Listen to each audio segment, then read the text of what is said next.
Steven C. Productions.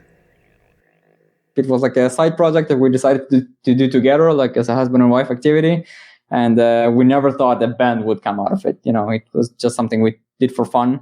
And it was so awesome to see that it's working. Yeah, eventually when we started really working on the first song, then it's when we were like, that cannot stay only on our computer. It cannot be like only this couple activity or project, and like people have to understand how awesome swing and metal go together.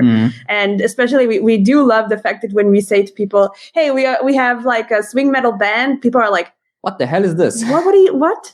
How does that go together? And we're like, we will show you. And this is like, it's an awesome experience to kind of see how the faces change when they hear like even the first notes. They're like, oh, this is how it goes together. So it's great. You're listening to Talking from Experience. If you're an experienced listener, welcome back. And if you didn't know, you better learn. My name is Steven and I am your host. Man, I got a good one for you guys today. Check it out. For the very first time in this podcast's history, 2 guests. Tom and Eden Levin of the band Shoo Bee DOOM. And right now they're out here doing the rounds, promoting their new single, Old School Medicine, available January 31st, which may be in the past, depending on when you listen to this episode. But regardless, these 2 are amazing. I had so much fun recording this one. Check it out. Did you guys grow up speaking English or? No, we grew up speaking Hebrew. We come from Israel, but then we moved to Germany 5 years ago. Okay, when did you learn English? Since 2nd grade. It's a very common language to learn in Israel. Yeah. All of our TV and music is in English, so I mean. Yeah, we're kind of used to it from a very young age. Yeah. When did you guys get into music? That was a long time ago. Music is a bit different than what we're doing in Israel. We have a different style of, the ethnic popular music there. Lots of Arabic music and Arabic style. Yeah. But music, I think, was from like first memories is like it's always there. Yeah, for me it was like from high school. This is when I started listening to metal and got my own identity and what I like to hear, not based on my parents, just like every other kid growing up. Yeah, I'm just curious to know what was their response to like, hey guys, I like Iron Maiden and AC/DC. It started heavier. Oh, okay. What was the first stuff you were into? Well, the first was Linkin Park and Green Day. Every in school listens to them, but then started listening to Megadeth. This was the first actual metal band that really got me into that. And I remember being super excited about it and listening to it in my house at full volume. And my parents were like, what is this noise? Keep it low. It's too much. No, they were pretty cool about it. I mean, the fact that they were not super against the fact that we're making music and that we're musicians, it's been really helpful. And for me, it was a little bit more gradually. So it started from like oldies rock, and like my father would listen to all these like Bruce Springsteen and this kind of genre, and then from there it developed to like rock and like punk, and then from there it got developed to more like heavier stuff and like heavy rock, and then like metal eventually. The evolution of metal that was like a bit more gradually than Tom. What about swing? When did swing come in, or jazz? Well, 2 years ago. Yeah, that was quite a surprise, to be honest. I actually heard it more than 2 years ago in a restaurant, but I didn't really put that much emphasis on it. So I was working as a cook in a restaurant, and during the closing, we played the music, electro swing.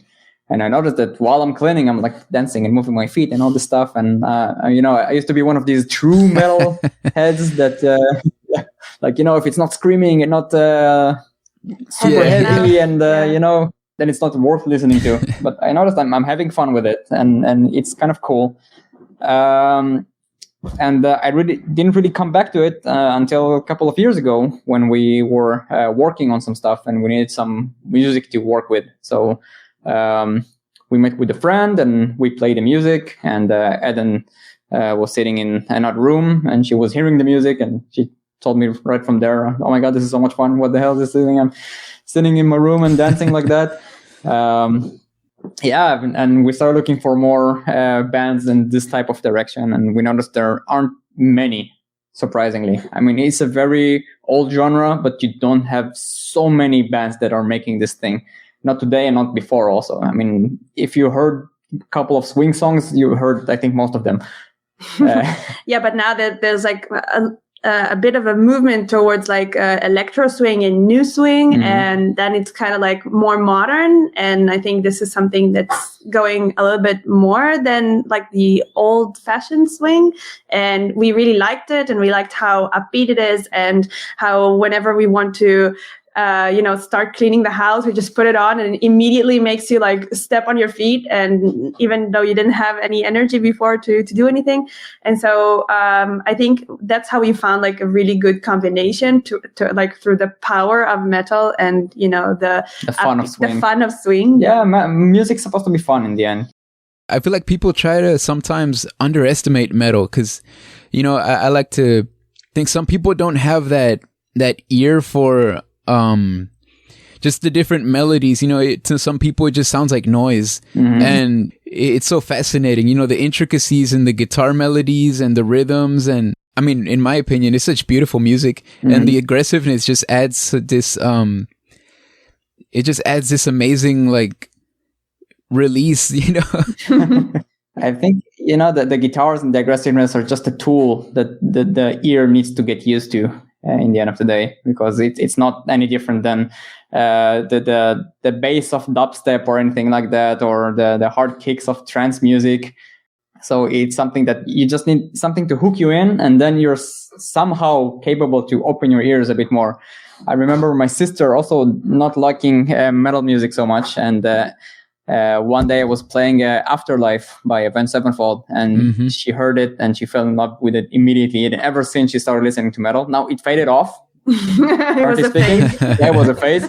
But I know it also happened to me with Megadeth. I was listening to Holy Wars in the first time, and I was blown away by the solo. It's something caught me there, and then I went home and continued listening to it.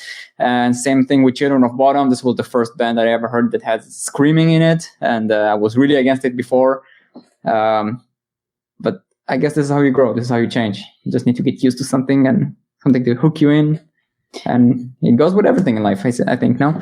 Yeah, and I think what's really, really great about metal is that it brings you like a variety of moods, and like it really depends on how you use all the tools that metal can give you. Then it's really like a huge spectrum of moods that you can get into through the song. And it's like you have so many different subgenres of metal that can really, everything can give you something different. And this is what I really love about it. It really is a versatile genre. And I think for me, what I really love about the fact we created like this swing metal genre is what is in like the old fashioned swing, or like, let's say in what they had in the 50s, is they had the fun, but they were missing some energy and some power. That for me was like the metal part was really a good combination, and it kind of filled in this energy that I was missing. And this is something that you can have only from these like guitars and like heavy drums. And maybe it's like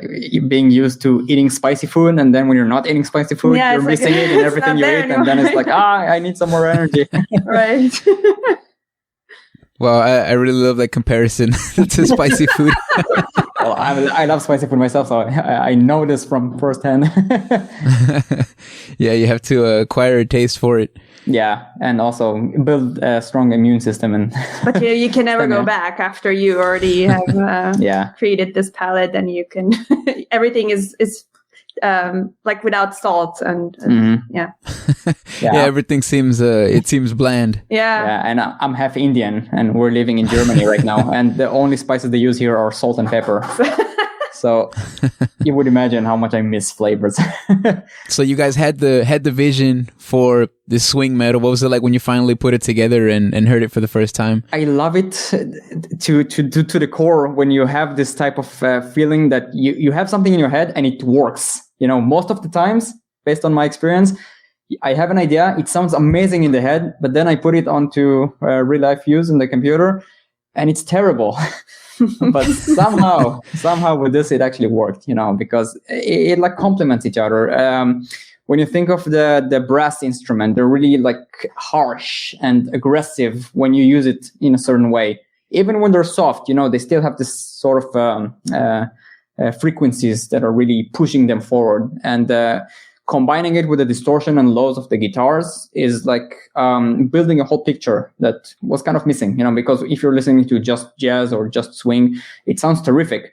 But, well, to me, if we take the hot, spicy food analysis again, I was also missing some of the, a little bit more aggressiveness. This is where the electro swing really came into the picture. And it brought the modern bass and the kick and everything, and this was like something that was painting the picture even better.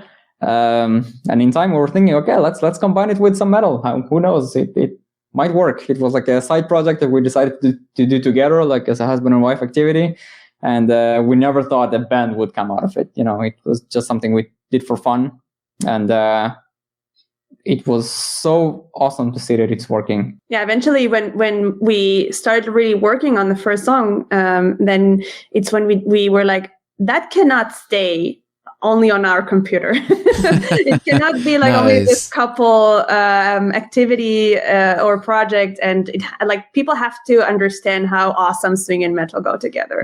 And especially we do love the fact that when we say to people, hey, we have like a swing metal band, people are like, what the hell is this? What? How does that go together? And we're like, we will show you. And this is like, it's an awesome experience to kind of see how the faces change when they hear like even the first notes. They're like, oh, this is how it goes together. So it's great. That's beautiful. You were like, we have to share this with people. Yeah. Share the message. Yeah, people like it, don't like it. We don't mind. We just make it for people to have fun. And actually, there was something a bit similar to that. It's called Diablo Swing Orchestra. They are doing avant-garde metal, and they are using a lot of like brass and like big band together with some metal. They're more like Spanish Mexican themed. They have a lot more. They sound like more like a mariachi, right? And just with an addition of electric guitars, which is also pretty cool. Yeah, we're also trying to experiment with that for our third song. So, oh wow, yeah. There's a I think Avenged Sevenfold actually did a cover of a mariachi song. Really? Ooh. I didn't know that. It's amazing. Especially coming from the background, like they did it so much justice, and it's one of my favorites. One of my favorite things that they've done. Oh wow, I didn't know that. That's awesome. Yeah, I can check it out for sure. Yeah, there's I love how you brought up all the sub genres within metal, because really, same thing. Like I never in my life would I have thought that I would hear metal and mariachi music like combined so well. And there's actually a local artist here from where I'm from in Houston, Texas. They're called Metalachi, and they do the same thing. They do metal songs in mariachi style. And so it's kind of not with metal or it's metal songs, but they do a mariachi rendition. Okay, it's a cover. It's a mariachi cover. Yeah. Right. So they'll be like, "What's the next one?" Oh, we're doing Iron Man by Black Sabbath, and so they're doing like a mariachi cover to metal songs. Okay. Yes. Yeah, I didn't make the connection. Yeah, and then that's really fun because they get people dancing and stuff, and it's like, oh my goodness. A bit of confusion there, like weren't we supposed to do our headbanging? But it's like right. Yeah, that's cool. I think this is what I'm missing in most combined genres like this. Because it's like Children of Bodom. They did Skeletons in the Closet, that they took really famous pop songs and did cover for them. So they didn't really combine pop and metal together. Just did full on metal, but taking it from pop songs. And many other bands do the same. like the Metallurgy, which looks awesome, and I'll look at them later.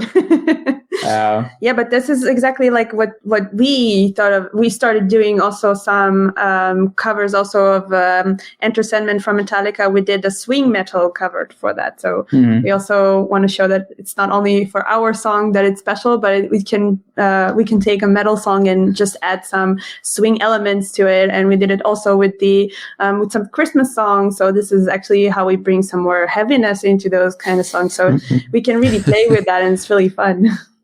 I love metal Christmas covers. Doesn't it make it like a lot better? It really does. There's yeah, well, it's still Christmas songs. So. Yeah, I think you're right there. Yeah. It's still Christmas songs. So you hear it once and it's nice, but that's it. I think you cannot get around that. You have to listen to at least one for you to like really get the Christmas feeling. But if it's like the metal cover of it, it's also like really awesome. Yeah, I unfortunately, because of the pandemic, I haven't been able to throw a full-on Christmas party at my house with my wife and their families. But the next Christmas party we throw, I'm gonna have nothing but metal Christmas songs. Oh, yeah. Oh, nice. Oh yeah. Everyone's gonna, not everyone's a metalhead, but it's Christmas music, so you have to. Yeah. That's how you get them. You have to reel them in. Yeah, exactly. You cover it with something that they won't suspect. With some whipped cream. And Yeah, it's a familiar flavor. Yeah, exactly. Yeah, I love that you brought up that you can incorporate into different styles and different songs, because I feel like that's where it can actually grow. People will be like, oh, like like you said, the Enter Sandman swing metal version of like this is actually people are gonna experience it the same way. They're like, oh, like I did not think this was possible. I feel like that's going to inspire other people to, create their own swing metal versions of their songs that they like. And we hope so. Honestly, it's such a fun thing to listen to. Yeah, if it goes on, then it would be amazing. But we're still unknown, and we're still anonymous, so. It will take time, but it's okay. And we have to deal with like those people who say like, "Hey, don't ruin the classics." We also got that kind of comment, and you're like, "Wow, come on!" Well, it happens, we understand and really appreciate the classics, and also I think we could not really. If we didn't use that, then we're also not saying we're appreciating them. So in a way, by using those songs and even making them even more developed, or just playing with them, for me that is also a show of appreciation, because you're saying, hey, I could make it even something more modern. It's not like I'm ditching it completely or deleting it, but I'm actually kind of making it more awesome, or in another way that people never thought of. In a different way, yeah. Yeah. We keep coming back to food, so you put a different spice on it. Yeah. Exactly, yeah.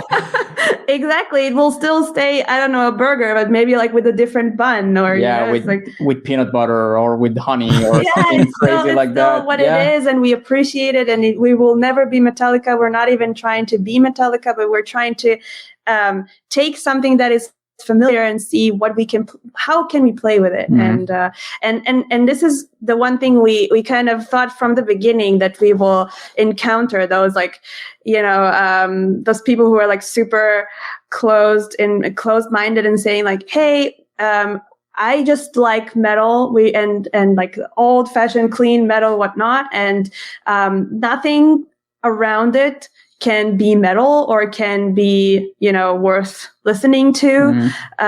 So we are aware that this is something we will encounter. But we are here for those who can be open-minded and say, okay, how about we explore where this can go and how we can develop with it, and, make an evolution out of what we already have.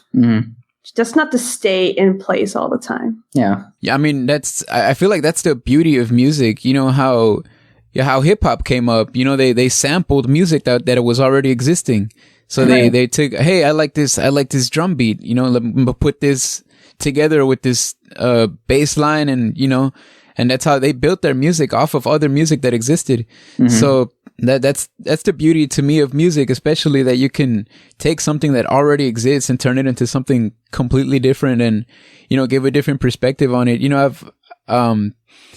it's unfortunate that some people say like, hey, don't mess with that, leave that, but if people didn't experiment with different sounds, like we would never, we wouldn't have the music we have today. We wouldn't have metal. Hey, it's something that has metal developed. Originated from rock, which originated from jazz, which originated from African music. I don't know. Yeah. Not much of a history expert. But I can get their point of view. I mean, it's reasonable that people are really attached to what they grew up with and they don't want to see changing in some way. And it can be scary, of course. People are getting attached by it, and this is becoming part of their identity because this is what their parents heard, and they have some really good memories out of it. And if someone else is taking these memories and changing them, it can be kind of intimidating, which I get. I've also came from a place like that. But I also grew up. I'm not saying that there's still children or anything by any means. It's just part of growing up. We change, we adapt, we learn new things. And I think this is the beauty in life. Some people take things and change them in their own ways. Like, imagine Facebook coming up and people yelling at it, oh, don't ruin LinkedIn, not LinkedIn, MySpace. Leave the history just the way it is. But this is how we progress as human beings. And that's the beauty of it. Yeah, I mean, we didn't even accept cars before. It was something that, like, it took a while for humanity to accept cars, and now we cannot imagine our life without it. So, yeah, I guess that's we are forward of of metal music. Nice, I like that. Yeah. Yeah, I think that's well, first of all, MySpace was better than Facebook, but ICQ is better than WhatsApp. Yeah, everyone thinks there's everyone thinks what they use is better. Yeah, but I mean that's the beauty, I think, even too of humanity. We all have different tastes, and there's a joke I've heard like, oh, if you don't like it, it's not for you. Yeah, and there's truth to that. That is a perfect saying. Yeah, it could also be that it's not for you yet. I mean, it could be that it's like it's not the time for you yet to get to that point. Yeah. Because even for me, metal was something I had to kind of develop too, and develop the taste slowly.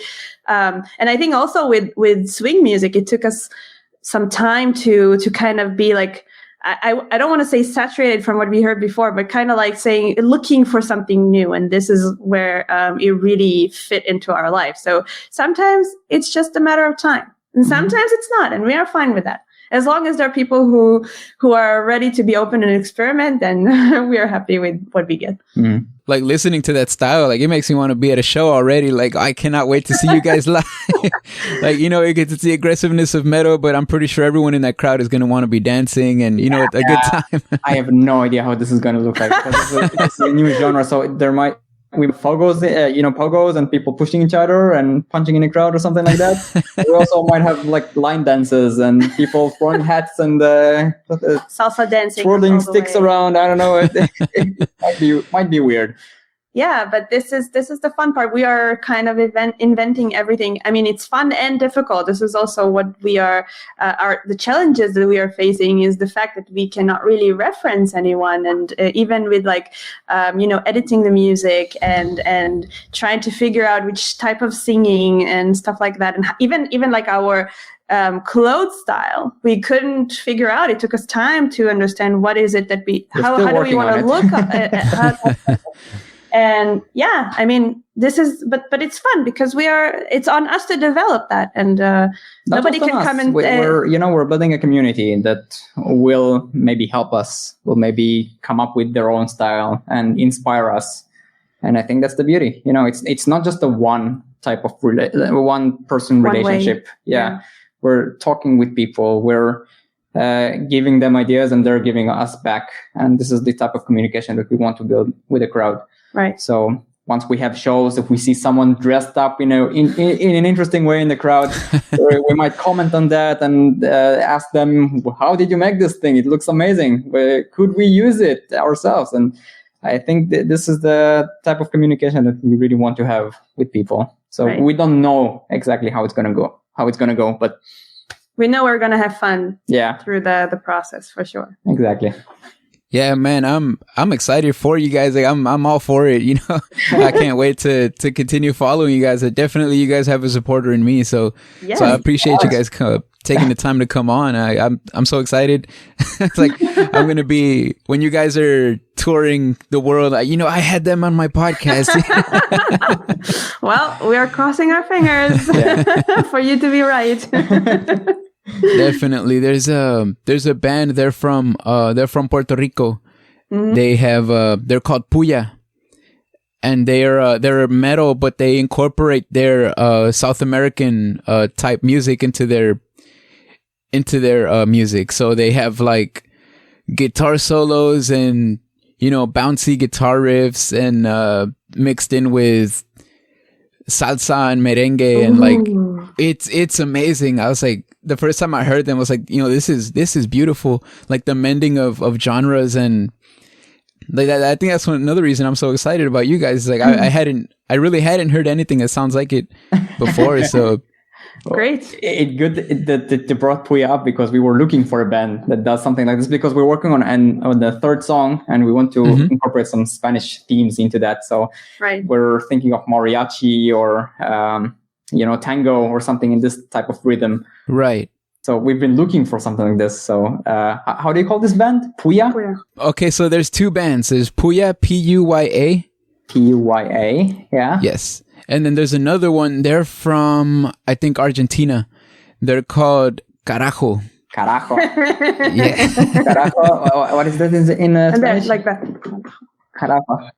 It's like crazy. No, loco is crazy. I don't even know the correct translation. I just know it's not good. Like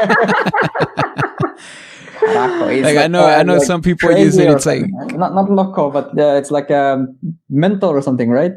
No, it's like shit, or you know. Okay. Like people say, you know, something's not going right. They're like, carajo, like. Oh, we're cursing already. So yeah, sure. Let's just. Why not? Do you have a PG limitation on your podcast? Or, no, I don't. A lot of some of my guests, are pretty not safe for work. So. Yeah, I normally don't curse, but in this instance, I was providing some translation. It was for education purposes. Yeah, exactly. We're learning Definitely, languages. everything we're learning. But yeah, Puya Carajo, they mix it pretty well. Their styles with with metal. Puerto Rican progressive metal band. Awesome. And I think this is the place to mention that actually as we said, we have a lot of like metal direction that we came from, and for us it was kind of challenging to build the whole swing and jazz part, because Tom had a band before, like a metal band, and they were really metal focused, and also our keyboardist is also from their band. And when we came and sat down, we started like thinking, okay, we have to kind of incorporate the brass instruments, is when we really had the like more challenges. We were clueless. You know, how does it work? Because big bands, orchestras, they have like 4 trumpets and 3 saxophones and 4 maybe tubas flutes and flutes and so you know, how big do you make it, or how small do you make it? How do you incorporate all the different chords in the music itself? So we actually sat down and studied it so much. I was listening to tons of big bands and jazz orchestras and ensembles and trying to incorporate, okay, this will work, this will not as much. And this was super complicated to really come up with it. But I think we have like the basic stuff that we're going to continue with. You know, each song will have like its own different variation, because swing, believe it or not, is not as varied as people might think. Most of them are using a pretty similar scale, and the way of singing is pretty similar. So if you hear Aretha Franklin or Etta James, Stevie Wonder, all the jazz influencers, they're using pretty much the same areas and topics and melodies. So it's kind of hard to continue on this direction. So we might also incorporate some rockabilly once in a while, and some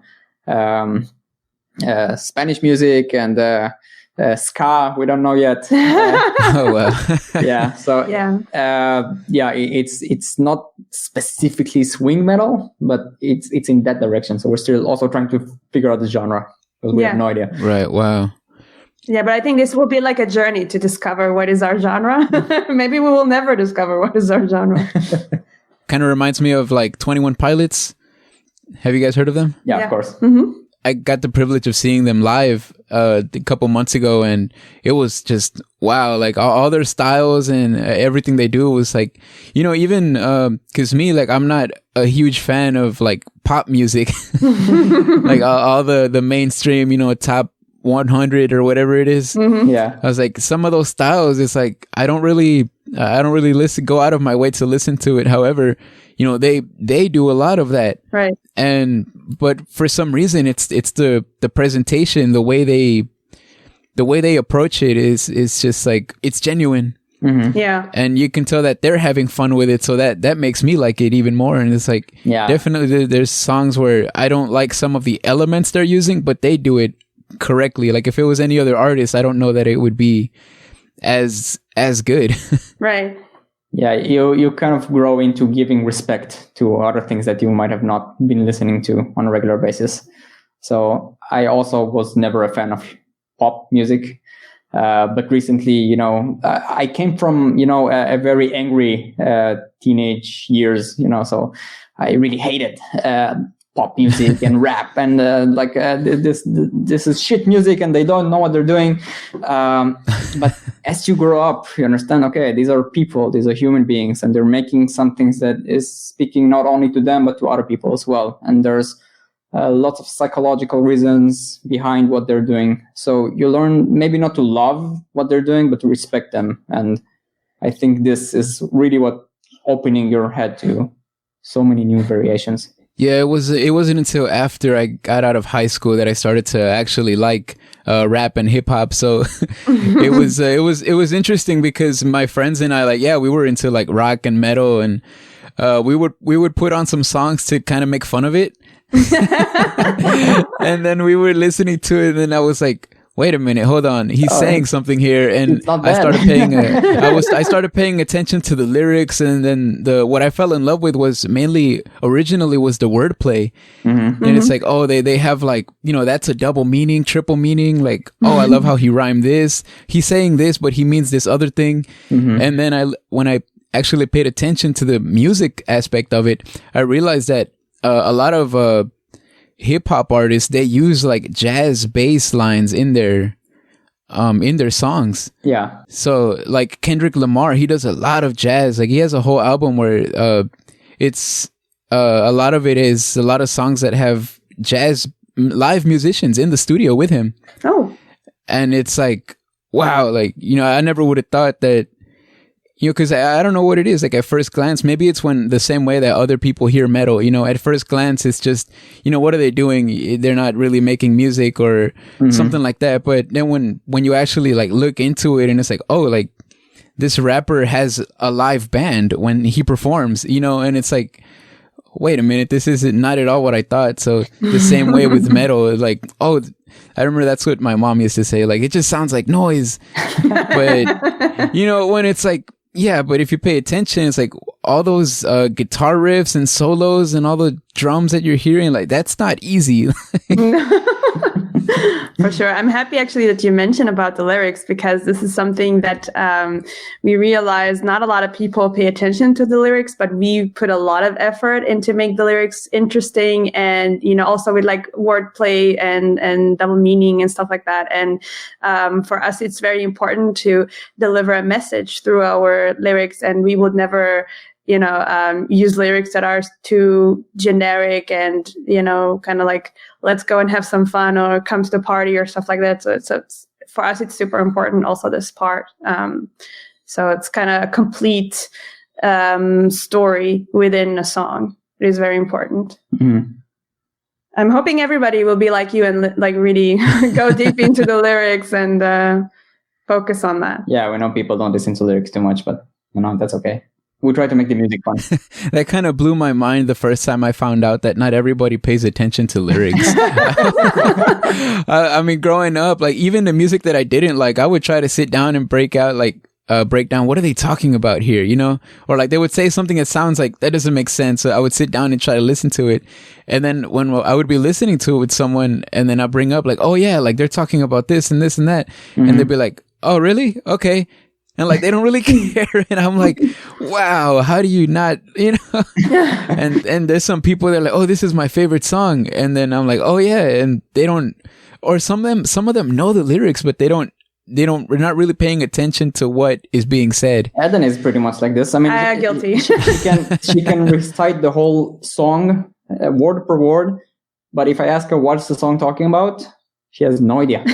That depends on the song, yeah, but yes. It's like they know the phonetics and they know how to say what's being... It's like an instrument that you know how to play, but you don't necessarily know exactly... Like the notes or the scale or why was it composed in this specific way. Yeah.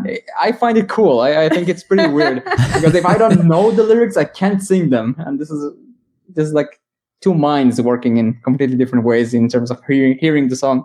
Yeah, it's liberating that you don't have to really focus on like exactly what the word is, and you can just, you know, completely connect with the song and just be one with it and just go with it. Even if you don't understand completely, you're just connected completely. And to me, it's a curse because if I don't know the lyrics, I'm like standing in the concert and like what trying to understand. Okay, what are they talking about? You know, just headbanging instead of really going into it and singing with them.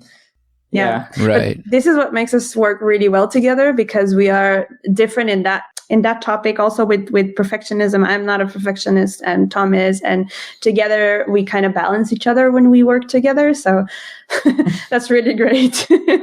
Then we can get to release stuff also. And by balance, she means I want to work more on it. And she's like, no, stop. Let it out. Enough. Stop messing with it so much. Yeah. There is this rule of, if you heard of the 80-20 rule, that you should focus only 20% of your energy on the 80% that will make like the project work. And you should definitely not put 80% of your time for only the 20% that people would not even pay attention to. Mm-hmm. So at some point I'm like, okay, this is enough. We can live with that. For us, it's like good enough to release. And sometimes I have to kind of take Tom away from the computer so that he won't be able to continue. But eventually we managed to get to a point where we both say like, okay, that's great. We will release it and not touch it ever, or at least until, I don't know, we will decide to do a remaster or a remix version of it or stuff like that. No, but I think it's a good tip for any perfectionist, you know, if you need to release stuff out, let it out of the system and then you get used to it. Right. I had that issue whenever I tried my hand at making music too, and it was like I didn't think of myself as a perfectionist, but I found out I never released anything because I was like, I don't like it or something like that. And it's interesting because what you brought up about the lyrics, you know, I hadn't thought about it that way. You know, that it is beautiful that some people they don't have to know all the lyrics or all the meaning behind the lyrics to connect with the song and feel it. Right. And I think something that I have is it's hard for me to memorize lyrics if I don't know what they mean. Yeah, exactly. I'm the same thing with you. I'm also in this area. I have to, once I know exactly what they're talking about and stuff like that, like I get the concept and then I pay attention to the words. But I've talked about it on my podcast before. Like one of the beautiful things that I love about concerts is, you know, there can be thousands of people gathered and they're singing the same song, but each one of those people has their own meaning behind the lyrics. Mm-hmm. Right. But here we are, you know, unified in these melodies and words with different backgrounds and different meanings behind their lyrics. And to me, that's some of the best lyricists or writers are the ones that know how to write music that is deep, but also it can mean anything to the person listening to it. That's the perfect way to put it together. I couldn't have said it better. Yeah, I think there is a lot of power also in concert that everybody's singing the same thing. So they're united in one thing, no matter where they're coming from and what is it that they're thinking or like their political views.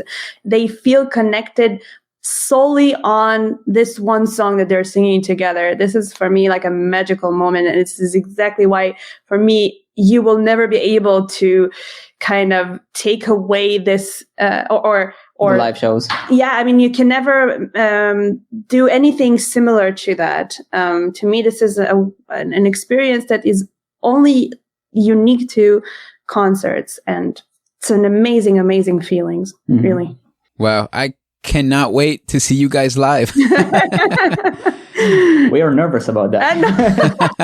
Well, I think our decision about that was taking from the idea that the notion that nobody knows what swing metal is yet first. So we kind of want to bring it to the world by creating our original songs so that people first get used to that, and then we will be able to start working on concerts and shows so that they will take what they like about it and even enjoy that more through concerts. But first they have to kind of build to get into the point of concerts. So yeah, this is our approach. I hope it will work. So there's a lot to wait for, I hope. All right. Well, thank you guys so much for your time. I actually I have another interview to do right after you guys. You're a busy man, Steven. So keep it up. Yeah. Thank you for you guys too. Yeah, no problem. Where can people find you guys on social media or YouTube and stuff like that? Yeah, we're everywhere, no matter where you look, we're always there. Yeah, our first single is going to be on the 31st of January on Spotify and on YouTube. But if you want to check us on social media, it's basically Choose Your Poison. We're there, probably. So Shoo Bee DOOM, SHOO, then B, not like just like the animal, the insect, and then Doom, like. Right. Awesome. That's the perfect name. I actually, one of my friends asked me like, "Oh, when's your next episode?" "Oh yeah, like, I'm going to interview a swing metal band." They're like, "Really? What are they called?" I said, "Shoo Bee DOOM." They're like, "Of course they're called Shoo Bee DOOM." Yes. That means it's working. That's Tom's idea. Completely. Yeah, I was thinking, what would be the dumbest name for a band? And somehow it's working. You can understand immediately what is it about, I think. Yeah. Well, thank you guys so much. Thank you, Steven. We had a pleasure being here. Definitely. I can't wait to have you guys back on. Tom and Eden, super cool people. Their links in the description. Check out their new single, available now if you're listening after January 31st. If you're listening on the day that this episode airs, that's only 4 days from now. So mark your calendars, follow them on social media, let them know you heard them on the show and that you support their cause. Don't forget to follow the show on Instagram, TFXPod, TFXPOD. Subscribe, follow the show in your favorite podcast player. Leave an honest rating and review. And once again, thank you so much for tuning in to the end, and we'll talk next time. Bye-bye.